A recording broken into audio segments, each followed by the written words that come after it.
Señal. RCR presenta Conexión 750 con María Alejandra Trujillo.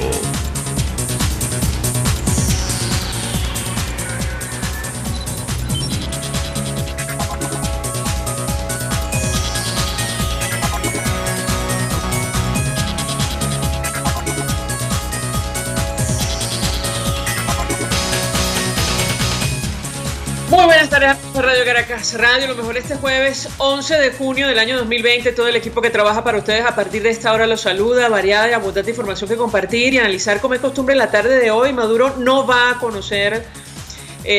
convocar elecciones nunca más para perderlas. Así lo advirtió el expresidente español Felipe González en foro virtual organizado por la Asamblea Nacional. Lo comentaremos a propósito de la designación de un nuevo Consejo Nacional Electoral en nuestro país. Por cierto, el diputado Ángel Medina, al frente del Comité de Postulaciones Electorales, aseguró que nadie los puede obligar a violar la ley, respondiendo así a la orden del Tribunal Supremo de Justicia oficialista de entregar una supuesta lista de rectores del máximo ente comicial que todavía no existe. Hablaremos, insistimos, de este tema durante la tarde de hoy. Varios datos. En Venezuela habría un solo taladro operativo para producir petróleo. Según datos de Baker Hughes publicados por Bloomberg, a las 5:30 hablaremos ampliamente acerca de este tema. En La Nación, con las reservas de crudo más grandes del mundo. Colombia informó sobre la detención del sargento segundo Gerardo José Rojas, supuesto espía venezolano que estaba en el departamento de La Guajira, y el director de migración en el vecino país calcula que al menos 15.000 venezolanos estarían esperando para retener en este momento a nuestro país. Esto es Conexión 750, comenzamos. ¿Qué está pasando en este país? Y saludamos vía telefónica a nuestro primer invitado, Andrés Velázquez, es dirigente nacional de la Causa R, además forma parte del equipo de esta causa, de esta casa, de RCR, en el programa Contigo. Como siempre, un gusto conversar con él. Muy buenas tardes.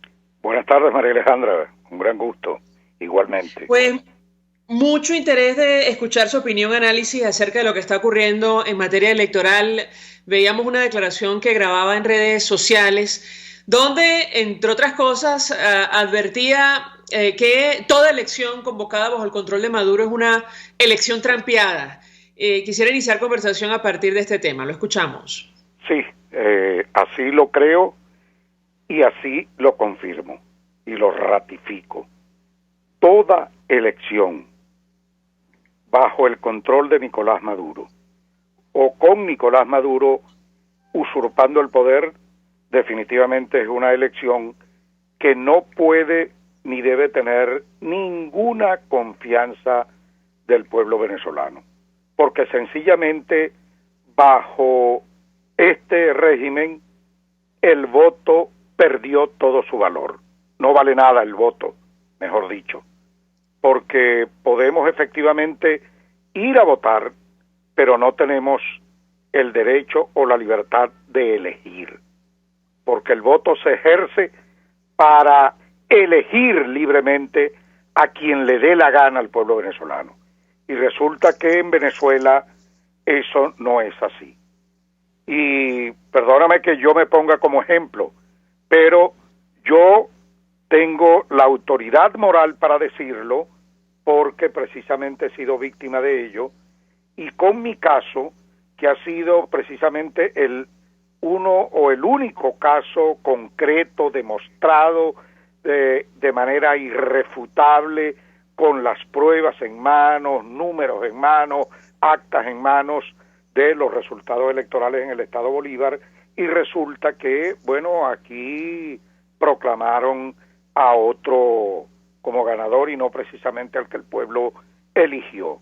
O el caso del Estado Zulia con el gobernador Juan Pablo Guanipa, que le hicieron exactamente lo mismo.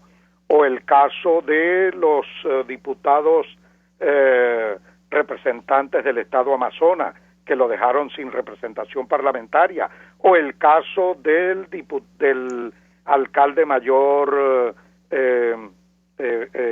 Antonio Ledesma, y como él otros tantos diputados que por capricho, arbitrariedad y abuso de poder fueron obligados a separarse de sus cargos, unos hechos presos y otros tuvieron que salir huyendo del país, o sencillamente haberle impedido a la Asamblea Nacional mediante un írrito Tribunal Supremo de Justicia su desempeño, acatar sus decisiones y y sencillamente colocarla, como ellos han dicho, con una figura rebuscada desde el punto de vista jurídico, en desacato, y de esa manera anularon o han anulado el tribunal, la Asamblea Nacional, burlándose de ese voto soberano del pueblo, o en todo caso montándole por encima una Asamblea Nacional Constituyente que, como todos sabemos, fue electa de manera inconstitucional, de tal manera que en Venezuela, y por cierto, Asamblea Nacional Constituyente que fue electa según para construir o preparar una nueva constitución, y han pasado todos estos años y no han escrito un solo artículo, de tal manera que se ve la manipulación, el juego, la maniobra política que hubo detrás de esa elección, entre comillas, de esa Asamblea Nacional Constituyente, de tal manera pues que en Venezuela el voto no vale nada, el voto no elige, y en todo caso, si hay un resultado, ellos pueden cambiarlo o aceptarlo, pero todo dependerá del capricho de Maduro y su banda. Si me permite, Andrés Velázquez, vamos a reponer un extracto de la intervención del expresidente español Felipe González en este foro organizado por la Asamblea Nacional, con distintos ponentes, incluyendo el presidente del Parlamento y el presidente encargado Juan Guaidó, y él se expresaba más o menos en la misma línea de nuestro invitado, con absoluta claridad. Él aseguraba que Maduro no va a convocar elecciones nunca más para perderlas. Lo escuchamos y yo le pediría un comentario, porque ahora mismo, estamos frente a una difícil coyuntura. Hay un comité de postulaciones que está discutiendo con dirigentes del PSUV la conformación de un nuevo Consejo Nacional Electoral. Escuchamos al expresidente González y yo le pediría un comentario. Pero por favor, cuando hablemos de democracia y de Estado de Derecho, no pensemos que esto afecta a Venezuela o que afecta a Nicaragua. No es verdad. Estos no son democracias, no respetan el Estado de Derecho, no respetan la división de poderes. A mí me preocupa que, además de este fenómeno que es evidente, y repito, nadie es imprescindible, me parece más claro el propósito de que para luchar contra la doble crisis de Venezuela, la que se viene arrastrando en los últimos años y la de la pandemia, la propuesta de Guaidó de un gobierno de transición es la única propuesta razonable. Vamos a ver, en los últimos años yo quiero recordar que la única verdad que ha dicho Maduro, que no ha respetado ninguna regla y sigue sin respetarla, es que no está dispuesto a convocar elecciones nunca más para perderlas. Por tanto, si convoca elecciones, las convocará tan trucadas como las que hizo en mayo del año anterior, que además las convocó una asamblea que en lugar de constituyente era prostituyente, que no respetaba la constitución del país. Pues yo le pedí un comentario a Andrés Velázquez, insisto, porque ahora mismo en teoría avanza el trabajo de un comité de postulaciones conformado por la Asamblea Nacional con participación de dirigentes del PSUV para conformar un nuevo ente comicial. Lo que no queda claro es si, es la preparación para unos comicios con o sin Nicolás Maduro. ¿Qué puede decirnos? Bueno, el expresidente Felipe González ha dicho una gran verdad, y bien bueno que lo recuerda, porque esas fueron palabras textuales de Nicolás Maduro. No convocaré elecciones en Venezuela si no son elecciones para ganarlas, tal como lo dijo el expresidente español.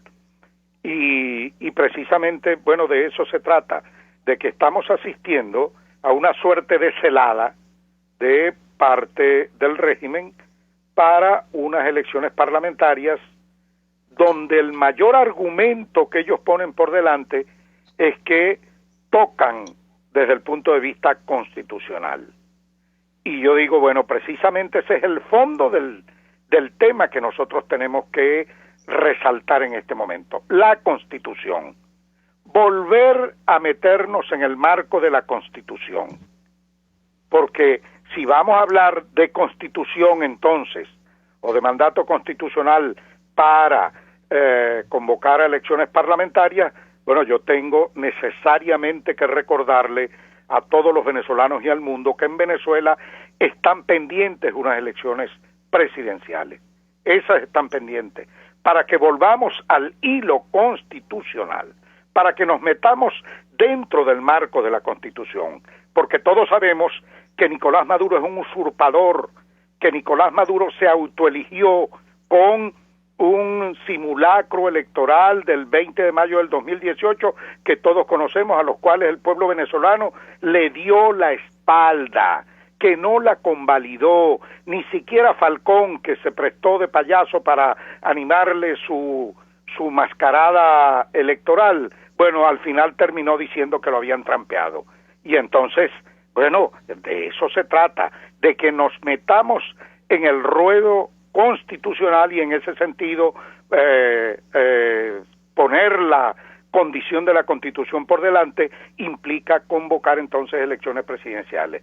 Si aquí vamos a hablar de elecciones, tenemos que hablar de elecciones presidenciales y si le quieren agregar las parlamentarias o cualesquiera otras que se las agreguen, pero elecciones presidenciales y parlamentarias o elecciones presidenciales y después parlamentarias, como quieran, pero en todo caso es la elección presidencial la que está pendiente. Y además, yo le digo lo siguiente, María Alejandra, a mí de verdad se lo digo con sinceridad, ese papel que está haciendo hoy el comité de postulaciones es un papel ridículo. Lo digo con toda la responsabilidad del caso, porque todos ya sabemos que quien terminará designando a esos rectores del CNE es el inconstitucional Tribunal Supremo de Justicia y no la Asamblea Nacional. ¿Y cuál es el juego? Y ese juego yo critico que los sectores democráticos participen en él. Bueno, están ahorita supuestamente trabajando, reunidos para ponerse de acuerdo en unos nombres, que luego, tal como lo ha pedido el Tribunal Supremo, ya sea después o sea dentro del marco de las 72 horas o fuera de ella, se le envían al TCJ y el TCJ hará la designación. Todo lo que venga aprobado de ese TCJ que ha tomado todas estas decisiones infelices que ha tomado, bueno, todo es ilegal. Y le digo lo siguiente, aquí se había acordado, bueno, y iba de manera muy buena el comité de postulaciones desde el año pasado, venía trabajando. ¿Qué hicieron? Lo torpedearon ellos mismos, porque en enero pusieron la cómica esta con los picados de alacrán, estos diputados corruptos que se vendieron con Parra a la cabeza, y entonces pretendieron darle ese golpe de Estado a Guaidó y después no le permitieron nunca más que los diputados, mayoría de verdad, que constituyen la única directiva de la Asamblea, que es la encabezada por Guaidó, le permitieron su ingreso al Parlamento. Luego, hace 2 semanas, acaba el TCJ de sacar una decisión en la cual todavía manda al diablo a los diputados y a la directiva encabezada por Guaidó, y todavía, bueno, le da la razón a los corruptos, con lo cual convalida un acto de corrupción, un acto de compra de conciencia, un acto de tráfico de influencia, un acto de todo, bueno, que puede ser calificado de lo que nos dé la gana en el marco de la delincuencia. Bueno, entonces eso lo hizo también el TCJ, y ahora va a llamar a ese mismo, a los que acaba de desconocer, para que designen unos nombres para que le laven la cara a ellos, para justificar la designación que ellos van a hacer y para lavarle la cara a Nicolás Maduro. ¿Quién gana en esto? Esto debilita o fortalece a Nicolás Maduro. Evidentemente que lo fortalece, y nada que fortalezca a Nicolás Maduro el pueblo venezolano lo puede acompañar. Nicolás Maduro está al margen de la Constitución. Nicolás Maduro es un usurpador. Aquí la elección pendiente y la que tiene que convocarse es la elección de presidente, que es la elección pendiente, y que en el marco de ella, bueno, podemos conversar, hablar, todo lo que quieran para ponernos de acuerdo en relación a cómo va a ser ese proceso electoral que brinde garantías al pueblo venezolano, pero es la elección presidencial. Eso yo lo quiero ratificar y dejar bien claro. Brevemente, estas consideraciones que comparte Andrés Velázquez con nosotros, se las ha transmitido a la dirigencia que ha servido en la Asamblea Nacional, eso en primer lugar. Y en segundo lugar, esta designación de rectores o el trabajo del Comité de Postulaciones puede significar o provocar una nueva división en la alternativa democrática. Y se lo pregunto porque una opinión muy parecida expresaba la mañana de hoy la diputada Dinora Hernández de la fracción 16 de julio. ¿Qué puede decirnos? Sí, puede provocar la división en el factor democrático. Puede provocarlo. Y yo hago un llamado en ese sentido. Cuidado con el paso que dan, cuidado, porque no puede ser que la Asamblea o los sectores democráticos, eso es parte de los errores que hemos venido cometiendo en toda esta batalla, esta lucha que hemos dado junto a los venezolanos, que, bueno, seguimos es como atendiendo las iniciativas que pone por delante el régimen. No, ya está bueno, es hora de que la iniciativa esté del lado nuestro. Y cuando nosotros tenemos un gobierno interino encabezado por Juan Guaidó, cuando tenemos una asamblea y 100 parlamentarios resteados de este lado para luchar, no es posible que ahora entonces nos debatimos entre si nos ponemos de acuerdo en unos nombres para que el TCJ termine y el debate entonces sencillamente concluya en que si vamos o no vamos a el proceso parlamentario que ellos piensan convocar en diciembre. No, señor, no puede ser tan simple así. Esto tiene que tener, la iniciativa tiene que ser nuestra y condiciones nuestras tienen que ser colocadas, y la primera condición de ellas, o por lo menos dos de ellas. No puede ser que ahora, bueno, esto para ir a las elecciones parlamentarias como unos mansitos, como unas ovejitas. Bueno, ¿por qué no discuten más bien si Nicolás Maduro está tan interesado? ¿Qué dice de las elecciones presidenciales? ¿Qué dice de esa Asamblea Nacional Constituyente que está allí montada como perro de presa contra las acciones o el sistema democrático o todo lo que significa democracia, o contra las instituciones? ¿Qué hay que decir de eso? ¿Qué hay que decir en todo caso de quienes votan en Venezuela? ¿Va a votarse en Venezuela con inhabilitados? ¿Dónde están los partidos que van a participar? ¿Cómo es la cosa? ¿Están inhabilitados? ¿Cómo se va a definir todo esto? De manera que de verdad que no es tan agradable que terminemos sencillamente respondiendo siempre a lo que el dictador está proponiendo. No puede ser, no puede ser.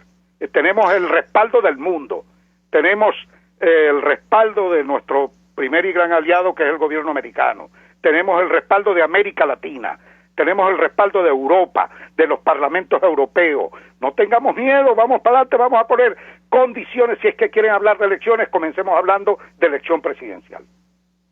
Andrés Velázquez, 1.000.000 de gracias por atendernos, acompañarnos la tarde de hoy. Clarísimo el planteamiento, como siempre. Él es dirigente nacional de la causa R. Vamos a la pausa, a regreso venimos con más. Usted escucha Conexión 750 con María Alejandra Trujillo, solo por RCR 750 AM. Puede seguir nuestra programación a través de rcr.tv, la radio que se ve.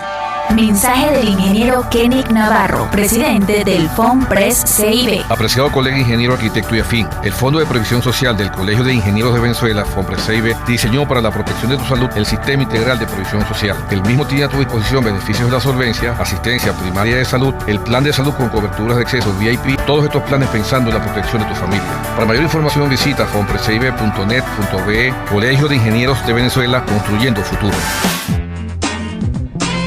El imaginario del bienestar que se da a través de los subsidios cada día más irregulares y de menos calidad de parte del régimen, te hace olvidar a veces que no solo de pan vive el hombre, no solo que esa bolsita CLAP no trae dentro seguridad y respeto por los derechos humanos, no solo que esa bolsita CLAP no te garantiza que tú tengas acceso a la salud, a las vacunas. O sea, lo que quiero decir con esto es que nosotros a veces compramos una imagen que no es y nos olvidamos de la inmensa tragedia que está viviendo el país. Y yo creo que eso no está, lamentablemente, ni en el discurso político ni en la urgencia de solución del discurso político. Aquí se habla libertad. Todos los lunes, miércoles y viernes a las 11 de la mañana. Solo por rcr.tv, la radio que se ve. El poder de la comunicación en tus manos. Conexión 750 con María Alejandra Trujillo. Solo por RCR 750 AM. Continuamos, amigos, en Conexión 750, y lo que viene ocurriendo con algunas universidades de nuestro país preocupa y mucho. De hecho, hace algunos días, comenzando este mes, la quema de la Biblioteca Universidad de Oriente en Sucre generó toda clase de reacciones de la academia, de la sociedad civil. Hoy, el Pitazo, por ejemplo, da cuenta de la destrucción del núcleo de la Universidad Central de Venezuela en Cagua. Para hablar acerca de estos hechos que no parecen aislados, saludamos vía telefónica al secretario general de la Universidad Central de Venezuela, Amalio Belmonte. Profesor, 1.000.000 de gracias por atendernos. Buenas tardes. Buenas tardes, María Alejandra. Es un placer para mí estar contigo y con toda tu audiencia. Estamos a tu orden. Profesor, una reacción de su parte acerca de lo que está ocurriendo con las universidades, las instalaciones de las casas de estudio en nuestro país. Insistimos, da la impresión que no se trata de hechos aislados, pero le pediría un comentario de su parte al respecto. Lo escuchamos. Sí. Comencemos con la Universidad de Oriente, que ha sido sistemáticamente muy agredida, como muchas universidades, pero ellos en particular, sobre todo la situación deplorable de la quema de la biblioteca. Yo creo que las bibliotecas son como el depositario de la civilidad. Si no hay nada mucho más sagrado para quienes cultivan el pensamiento y para una sociedad que saber que todo lo que la humanidad ha creado está allí, depositado allí en los textos, y ya eso es sinónimo que el Homo sapiens se impuso sobre la barbarie. Bien, cuando se agrede una biblioteca se está agrediendo todo eso, todo lo que está allí resguardado, todo lo que ha sido la poesía, la ciencia, la humanidad, todo allí, y eso realmente es un atentado contra el espíritu de una sociedad, sin lugar a dudas. Y cuando ocurre en una universidad es mucho peor, porque la propia universidad, no solamente allí están las bibliotecas, sino que allí se cultiva el pensamiento, y ese pensamiento se va a sistematizar y se va a organizar en libros. Quemar un libro, esa es la reacción más, diremos, más ocurrentista contra la civilidad, contra el pensamiento y contra todo aquello que cultive el espíritu. Bien, eso ocurrió también, eso tiene un antecedente que fue tomado el rectorado de la Universidad de Oriente. La rectora Milena Bravo ha dado declaraciones al respecto, con la cual nos solidarizamos. En nuestro caso particular, también hemos sido víctimas no de las bibliotecas en concreto, pero sí de las instalaciones, igual que otras universidades. Nos ocurrió en el campus de Maracay. Siempre ese campus es muy agredido porque es muy extenso, mucho más extenso que Caracas, y ahora lo que denominamos el núcleo Cagua, que pertenece a la Facultad de Ingeniería. Constantemente, casi diría yo que cada 3 o 4 meses se producen hechos allí que han ido mermando, han ido reduciendo el núcleo para la función que tiene. Allí funciona una escuela nueva que está vinculada con las actividades empresariales de la ciudad de Cagua. Sin embargo, hemos sido víctimas de todo, incluso una persona, una secretaria del núcleo perdió su vida en uno de esos asaltos. Entonces, por supuesto, ha habido todo un discurso contra la academia. No vamos a decir que es culpa de alguien en concreto, pero sí ha habido un discurso de descalificación de la academia, de pensar que la academia es como enemiga de algún modelo político en concreto, y la academia lo que es, y la biblioteca lo que representan es la pluralidad. Allí está todo el pensamiento de la humanidad, en cada libro es respetable, incluso con el libro que no compartamos sus principios. Con el libro anti-civilidad hay que cuidarlo también para tenerlo allí como una representación de lo que no hay que hacer. O sea, quemar un libro independiente de lo que se plantea allí es un atentado ciertamente contra la cultura, contra la civilidad, y cuando ocurre en una universidad es mucho peor. Entonces, sin duda alguna, que nos preocupa, no solamente en el caso de la Universidad de Oriente, sino también en el caso de la Central, en esta ocasión con el núcleo de Cagua, que allí así se denomina, también contra la Universidad del Zulia, y en fin, todas las universidades han sido víctimas de muchos actos vandálicos, algunos se han quemado obras de arte, en el caso de nuestros, inclusive se atentó contra algunos de los murales nuestros, como el mural del maestro Viga, y así hemos ido sufriendo este tipo de atentados que no, ojalá no formara parte de un programa político, porque sería atentar contra las propias bases de la sociedad venezolana, de la civilidad venezolana.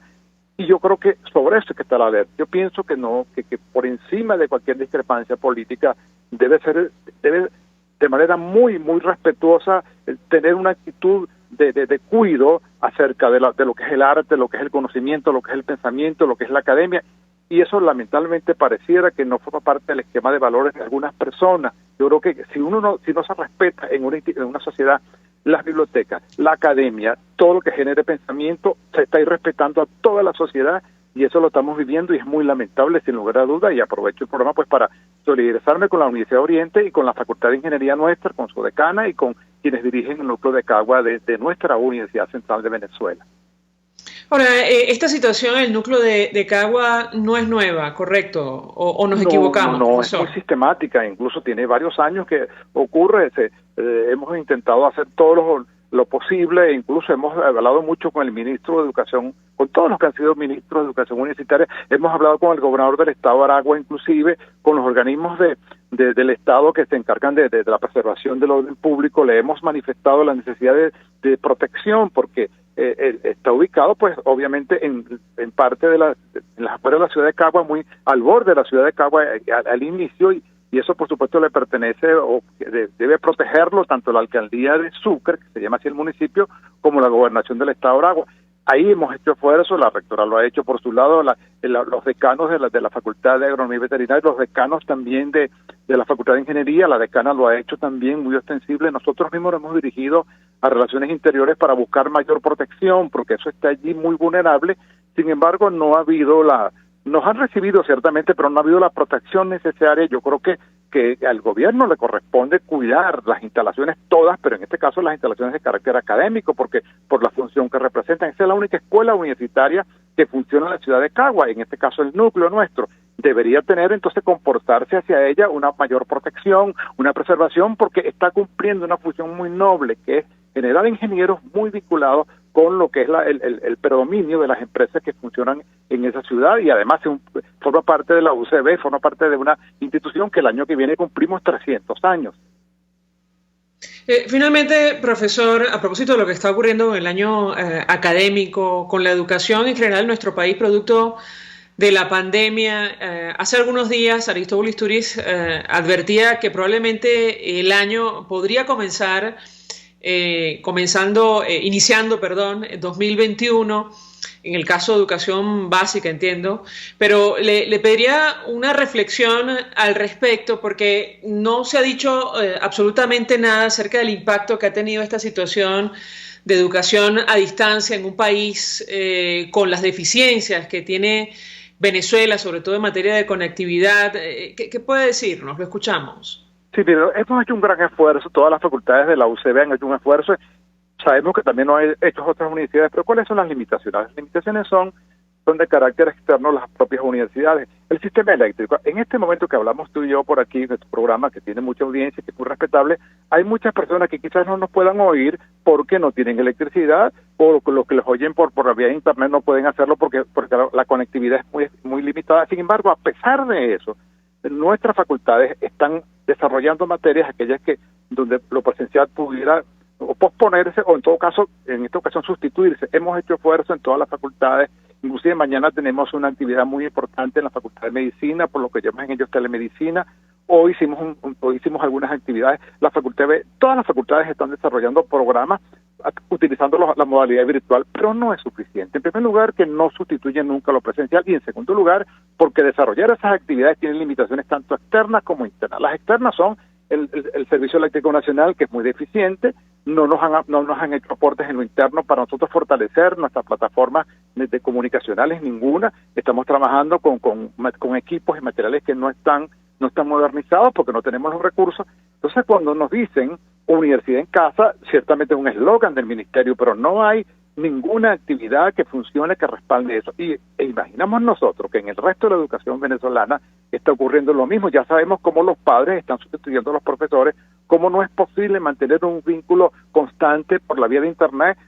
Mucho esfuerzo se hace por parte de los padres que están casi sustituyendo todo el sistema educativo venezolano porque no dedican mucho esfuerzo. Los niños están muy estresados porque se requiere una cantidad inmensa de tiempo por la intermitencia del servicio. Yo creo que además de la pandemia, que es un hecho objetivo, sin lugar a dudas, también están las deficiencias que ya venía arrastrando la educación venezolana, pero fundamentalmente también donde estoy yo adscrito, que es la Universidad de la Educación Superior, que está muy limitada, que tenemos limitaciones previos a la pandemia que se han acentuado con esto. Por ello es que no es fácil para nosotros, por eso yo le hago un reconocimiento a nuestros docentes, un reconocimiento a nuestros estudiantes, porque a pesar de todas esas limitaciones, hacen esfuerzos que hay que rendirles realmente un homenaje por la consecuencia que tienen para intentar atenuar los efectos de esta crisis con un sistema virtual que no es posible hacerlo con la mayor eficiencia, no por falta de mística ni de conocimiento, sino por falta de recursos. Profesor Amalio Belmonte, 1.000.000 de gracias por atendernos, acompañarnos la tarde de hoy, secretario de la Universidad Central de Venezuela, expresando opinión, análisis acerca de lo que ha ocurrido con estos ataques a las casas de estudio como el núcleo de Cagua de la UCB y recientemente lo que ha pasado con la Universidad de Oriente en Sucre. Vamos a la pausa, a regreso venimos con más. Estás en sintonía de Conexión 750, solo por RCR 750 AM. Sintonícenos a través de Periscope, @RCR750, la radio que se ve. Mensaje del ingeniero José Peraza, tesorero del FOMPRES CIB. Estimado colega ingeniero arquitecto y profesional afín, el Colegio de Ingenieros de Venezuela y el Fondo de Previsión Social, preocupado por la salud de tu familia, ha diseñado un sistema de salud integral que coloca a tu disposición y que contiene asistencia primaria de salud, ambulancia, hospitalización, cirugía, oftalmología, dermatología, fisioterapia, psicología, odontología, farmacia y funerario. Para mayor información, visítanos a nuestros portales cib.net.be, fomprescib.net.be, Colegio de Ingenieros de Venezuela, construyendo futuro. RCR 750 AM, porque lo bueno une.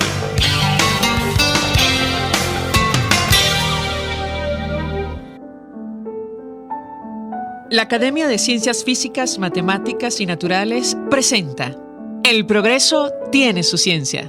Hoy presentamos Carlos del Pozo y Sucre. Calabozo, año 1800. Un incansable viajero, el barón Alejandro de Humboldt, queda sumamente sorprendido de encontrar en un apartado rincón de Venezuela una serie de pararrayos ubicados en casas del poblado.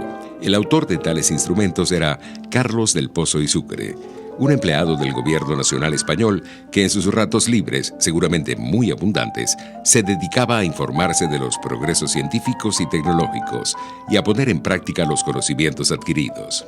Carlos del Pozo nació en Caracas en 1746. Durante toda su vida desempeñó cargos administrativos en el gobierno colonial español. Además de estos pararrayos, también había construido baterías, electrómetros y otros aparatos que eran la admiración de sus coterráneos, quienes llegaron a apodarlo el Brujo de Calabozo. Las habilidades de Del Pozo en diversos campos científicos y técnicos eran ampliamente conocidos, hasta el punto que Del Pozo se convirtió en una suerte de asesor del gobierno colonial en diversas materias.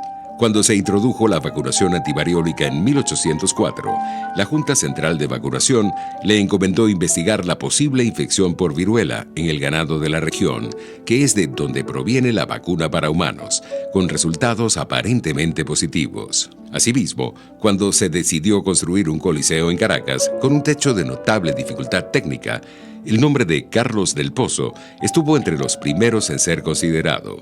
Del Pozo nunca realizó estudios formales. Sus conocimientos los obtuvo de manera autodidacta, gracias a su inmensa curiosidad por los fenómenos de la naturaleza. Contaba 54 años cuando Humboldt lo visitó y quedó asombrado por sus capacidades. Murió en 1813, a los 67 años de edad. El progreso tiene su ciencia. La Academia de Ciencias Físicas, Matemáticas y Naturales presentó El progreso tiene su ciencia. RCR 750 AM, porque lo bueno une. María Alejandra Trujillo te acompaña en Conexión 750, solo por RCR 750 AM. Claro y raspado. Continuamos, amigos, en Conexión 750 y comentábamos con ustedes información de la empresa Baker Hughes hace algunos días que ha publicado hoy la agencia Bloomberg. Y es que, en teoría, en nuestro país, con las reservas más grandes de petróleo del mundo, solo hay un taladro activo en campos petroleros. Para hablar acerca del impacto de una situación de esta naturaleza, saludamos vía telefónica al experto petrolero, quien estuvo en la Junta Directiva de PDVSA, José Toro Hardy. Gracias por atendernos. Buenas tardes. María Alejandra, muy buenas tardes. Qué gusto poder conversar nuevamente. Un gusto conversar con nuestro invitado. Le pedí una primera reacción de su parte acerca de este tema. Lo hemos seguido en redes sociales. Creo que hay que retroceder hasta inicios del siglo XX para poder vislumbrar lo que significa una situación de esta naturaleza. ¿Qué puede decirnos? Lo escuchamos. Sí, eso es así. Mira, hace 1912, Churchill, cuando era primer Lord del Almirantazgo en el Reino Unido, decidió que se modificaran algo. Fíjate, no hablo de Churchill de la Segunda Guerra Mundial, sino de antes de la Primera Guerra Mundial. Decidió que había que cambiar algunos buques de la Marina de Guerra Británica de carbón a petróleo, y eso desató una gran búsqueda de petróleo en el mundo entero.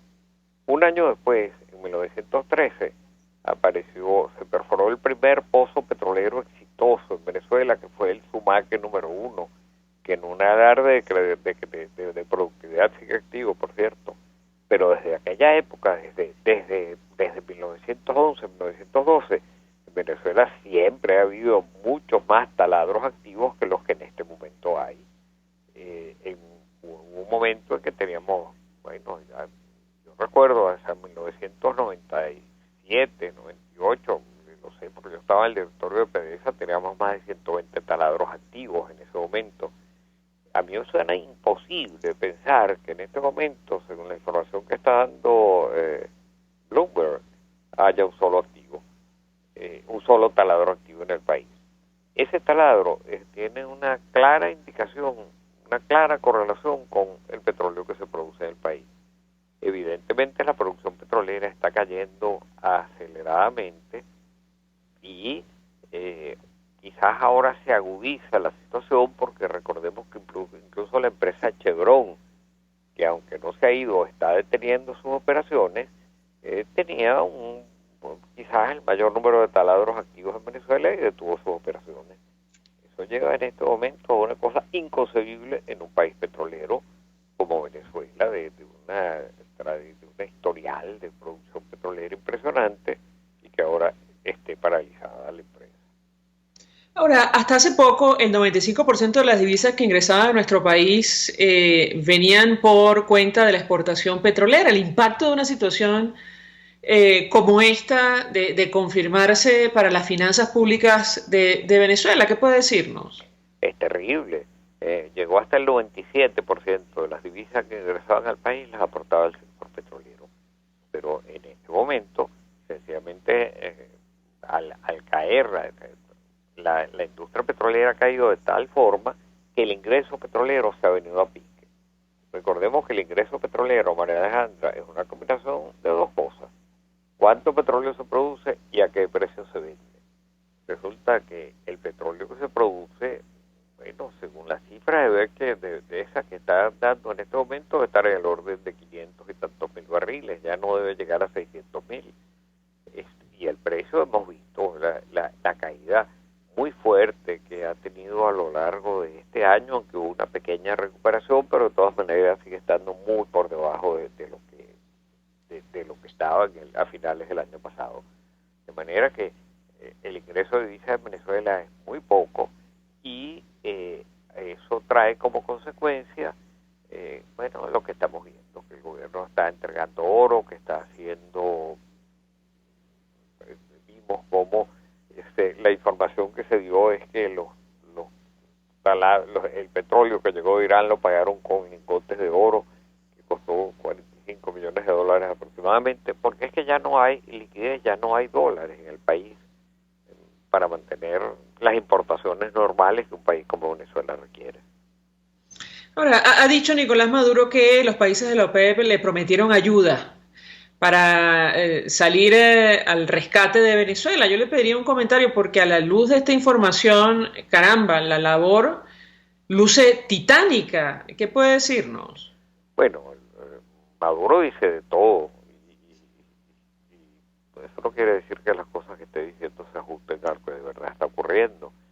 En este momento, el único país de la OPEP que yo sé que está comprometido con Venezuela es Irán. Pero eso más bien ha comprometido a Venezuela frente a los demás países de la OPEP. La razón es muy clara. Hay un muy marcado enfrentamiento histórico-religioso entre los suníes y los chiíes. El 95% de la población de Irán es chií, en tanto que la mayoría de la población, de la mayoría de los países de las monarquías teocráticas de Golfo Pérsico, todos miembros de la OPEP, son suníes. No creo que ningún país suní tenga ningún interés en ayudar a un aliado de la OPEP. ¿Recuerdas aquella cosa famosa de los amigos de mis amigos son mis amigos, los amigos de mis enemigos son mis enemigos? Para los países de la OPEP, en este momento, cualquier alianza de Venezuela con uno de sus enemigos, como es Irán, lo ve con desagrado. Ahora, yo le pregunto porque, es decir, tomando en cuenta la crisis producto de la escasez de gasolina en nuestro país, también luce una labor titánica poner a funcionar refinerías si no tienes petróleo al final del día para procesar. Le pediría un comentario en torno a este tema, si se confirma la información que publica Bloomberg sobre la actividad en un único taladro en Venezuela. Lo escuchamos. Desde luego, las refinerías de Venezuela están paralizadas y están fundamentalmente, pues alguna operación pueden tener, pero gasolina no están produciendo. Y eso es así, uno, porque no han hecho las labores de mantenimiento desde hace muchísimos años, porque ha habido accidentes importantísimos, como aquel del 2012 en Amuay, porque no tienen piezas ni repuestos, porque no tienen alquilatos ni los aditivos necesarios para producir gasolina. Todo eso se mezcla. Ahora, acaban de llegar 5 buques de Irán, y se dice que además gasolina traen algunos alquilatos, y con eso pues pudieran mezclar alguna gasolina cruda de bajo octanaje que se pueda producir en algunas refinerías, pero lo que no está en condiciones en nuestras refinerías es de poner a funcionar las plantas de craqueo catalítico, de conversión profunda, que son las que permitirían producir la gasolina. Ahora, esos buques que llegaron de Irán, eso no implica que va a haber un flujo permanente desde Irán de petróleo, ni de tampoco de aditivos. Y la razón es muy sencilla. Irán, país también sancionado por los Estados Unidos, tiene una severa crisis en su industria petrolera, y ellos también, su producción ha caído fuertemente. Lo que pasó en los últimos meses es que con el coronavirus, allá también hay cuarentenas y allá también se ha detenido la economía, y eso no pararon, sin embargo, sus refinerías y eso les permitió acumular un stock de gasolina que es el que están vendiendo a Venezuela. Pero una vez que se recupere la economía de Irán, ellos necesitan esa gasolina dentro de su propio país. Sobre la calidad de la gasolina que ha llegado de Irán, yo le pediría un comentario porque hemos escuchado toda clase de opiniones, sobre todo en redes sociales. Da la impresión que en lo absoluto se ha aplicado un mínimo control de calidad, pero es simplemente evidentemente una apreciación. ¿Qué puede decirnos? Mira, yo he oído también todo tipo de versiones. Por supuesto que hasta no se haga un análisis físico-químico de las características de esa gasolina que se está vendiendo, yo no me atrevería a hacer una aseveración. He oído muchísimas quejas de gente que presenta fallas en sus automóviles, sobre todo que presenta pistoneos en los automóviles al exigir más, al acelerar el carro, que hay pistoneo. Ese tipo de cosas las escucho permanentemente. Pero decir realmente que es una gasolina de mala calidad, de menor octanaje del requerido, sin los aditivos requeridos, sin un examen físico-químico de eso, el examen adecuado de laboratorio, yo no me atrevería a aseverarlo. Yo debo decirte que yo tuve mi automóvil personal parado durante 2 meses. Básicamente porque no tenía gasolina. Pude poner gasolina finalmente en días pasados y hasta el momento yo no he sentido pistoneo en mi carro, y eso debo decirlo con sinceridad. Ahora, tengo que preguntarle, porque la verdad un escenario de esta naturaleza como el que describe Bloomberg preocupa y mucho si lo sumamos a la escasez de gasolina.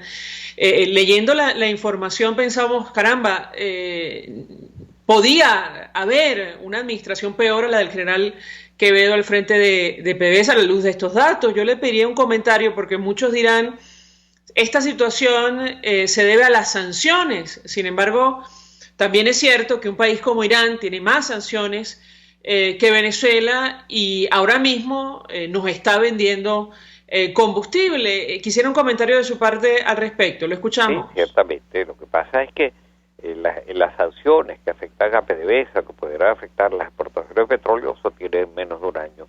Sin embargo, la destrucción de PDVSA tiene cerca de 20 años. Quizás el momento del cual uno puede hablar con precisión de en qué momento empieza la caída de PDVSA es exactamente en el 2002-2003 con el paro. En aquel diciembre del 2002 a 2003, que despiden 20.000 personas. De en adelante, PDVSA nunca tuvo, por una parte, la gente en la cantidad suficiente. Todavía hay gente buena, pero ya no en la cantidad suficiente. No se hicieron las labores de mantenimiento, no se hicieron las inversiones que requerían esas refinerías, se descuidó la atención. Pareciera que en los años siguientes los precios del petróleo se elevaron en los mercados internacionales a unos niveles impresionantes y que el gobierno pensó que el precio del petróleo iba a durar alto para siempre y se despreocupó de lo demás. Y la empresa fue severamente desatendida. Y hoy en día no es ni la sombra de lo que llegó a ser PDVSA en su momento, que era considerada por Petroleum Intelligence Weekly como la segunda mayor empresa petrolera del mundo y una de las más eficientes de acuerdo con todos los indicadores que se utilizan usualmente. Hoy en día es lamentablemente es una empresita marginal, endeudada, en default, sin el personal adecuado, que ha sido afectada por niveles de corrupción impresionantes adentro, y eso es lo que ha llevado a esa destrucción, junto con otra cosa que es muy importante, María Alejandra. PDVSA era una empresa petrolera que con gran eficiencia se dedicaba a la exploración, producción, refinación, comercialización y venta, todo lo que eran las funciones de su especialidad. Pero desde que llegó el presidente Chávez, se empeñó en cambiarle la misión a PDVSA. La puso a vender alimentos que se le podrían en los puertos, la puso a construir viviendas sociales, la puso a encargarse de otra cantidad de problemas que a lo mejor eran muy importantes, pero que no le correspondían a una empresa petrolera. Esa empresa la han debido dejar trabajar con la mayor eficiencia para que le aportase al Estado, que es un accionista, la mayor cantidad de impuestos sobre la renta, regalía y dividendos, para con esos recursos el Estado hacer lo que bien le viniera en gana hacer al presidente Chávez. Pero al poner a PDVSA en funciones que no le correspondían, la destruyó. Pero es que además la nómina de PDVSA, me corregirá si me equivoco nuestro invitado, durante la época de la industria rojita llegó a superar los 100.000 empleados. Yo no sé esos números cómo estarán en este momento, pero es decir, ¿qué hacer con 100.000 personas encargadas de un solo taladro? Es decir, yo le pediría un comentario al respecto, porque nuestro invitado participó en un foro sobre el destino de nuestro país, y para responder a la inquietud qué hacer con la industria en caso de una eventual transición, y le pediría, bueno, un comentario al respecto, qué hacer con una empresa en las actuales, como esta, en las actuales circunstancias. Lo escuchamos. Bueno, mira, yo creo que PDVSA hay que salvarla. Ahora, de allí en adelante, yo creo que hay que recuperar la industria petrolera. Y el rol que le corresponderá a PDVSA en esa recuperación de la industria petrolera ya no será el de antes. Será un actor más en el mercado. Pero si realmente queremos recuperar la industria, necesitamos inversiones tan elevadas que el Estado no tiene la más mínima posibilidad de hacerlas ya. Y entonces probablemente tendrá que venir inversionistas privados y habrá que buscar mecanismos. Entonces veremos a PDVSA, pero también veremos a otras empresas, si es que queremos recuperar la industria petrolera. Ahora, si la decisión es queremos olvidarnos del petróleo, bueno, entonces PDVSA irá desapareciendo junto con el petróleo será una cosa del pasado, y en el futuro se dirá que Venezuela tuvo la oportunidad de llegar a tener inmensa y que prefirió sacrificarlas en aras de la demagogia, del populismo y de la corrupción. Decía usted, o defendía, mejor dicho, esta técnica del fracking para aplicarla a nuestro país. Le pediría un comentario porque ciertamente, como reconoce usted en redes sociales, en su momento esto generó toda una discusión, sobre todo por el impacto ambiental que tiene. Lo escuchamos. Sí, ciertamente. Voy a empezar a comparar con los Estados Unidos.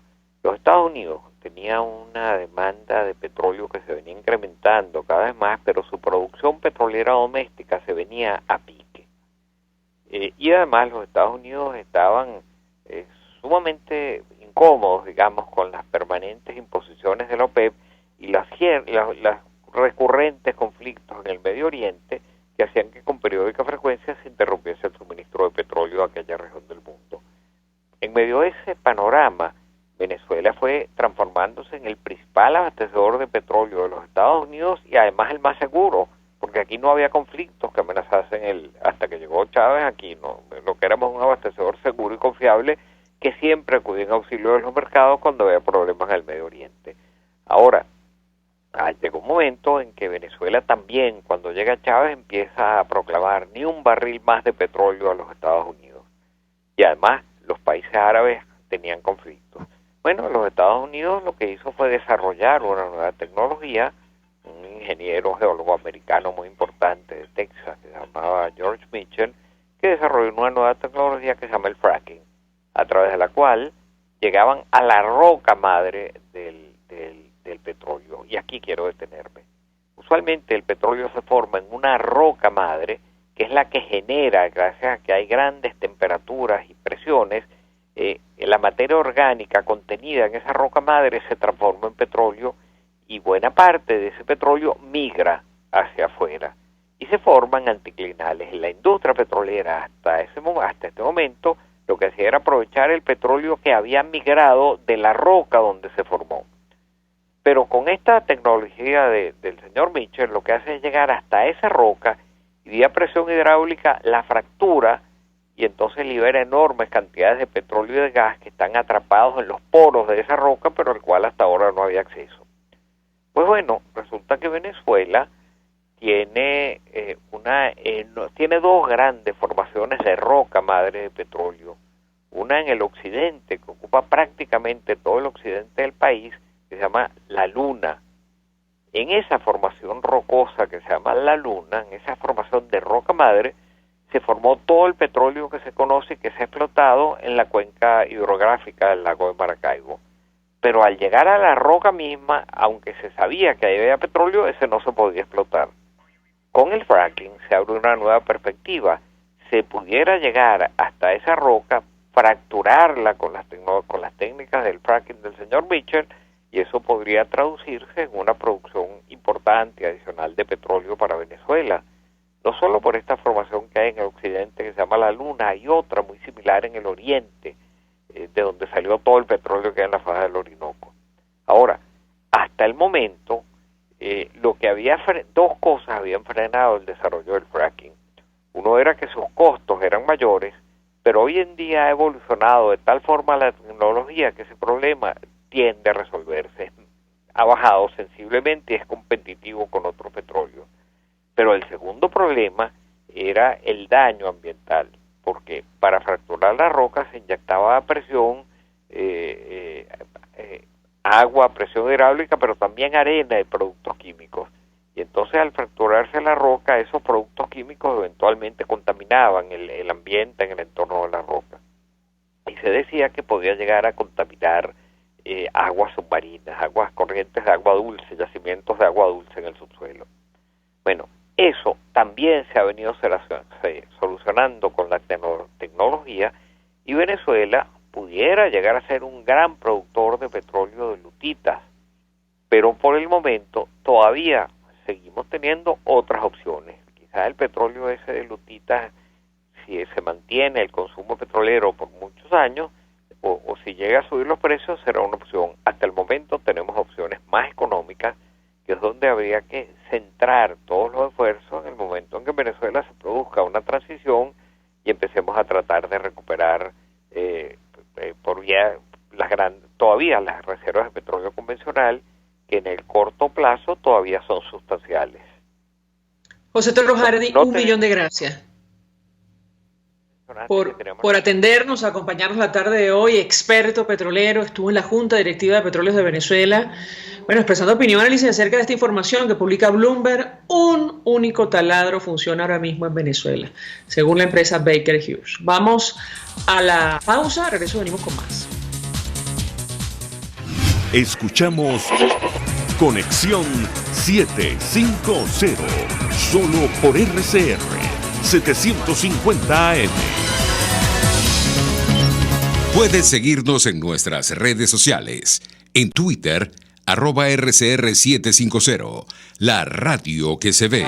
Mensaje del ingeniero José Peraza, tesorero del FONPRES CIB. Estimado colega ingeniero, arquitecto y profesional afín, el Colegio de Ingenieros de Venezuela y el Fondo de Previsión Social, preocupado por la salud de tu familia, ha diseñado un sistema de salud integral que coloca a tu disposición y que contiene asistencia primaria de salud, ambulancia, hospitalización, cirugía, oftalmología, dermatología, fisioterapia, psicología, odontología, farmacia y funerario. Para mayor información, visítanos a nuestros portales cib.net.be, fonprescib.net.be, Colegio de Ingenieros de Venezuela, construyendo futuro.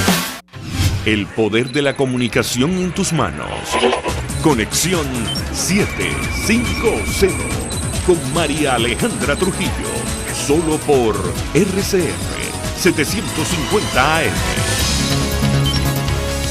Continuamos, amigos, en Conexión 750. Se nos ha agotado el tiempo, nos despedimos. Lo hacemos a nombre de Jaime Estares en la dirección general de la estación, en la gerencia de producción Willy Charcaya, en la producción César Umbría, en los controles Víctor Mejías, quien tuvo el inmenso placer de acompañarles, María Alejandra Trujillo.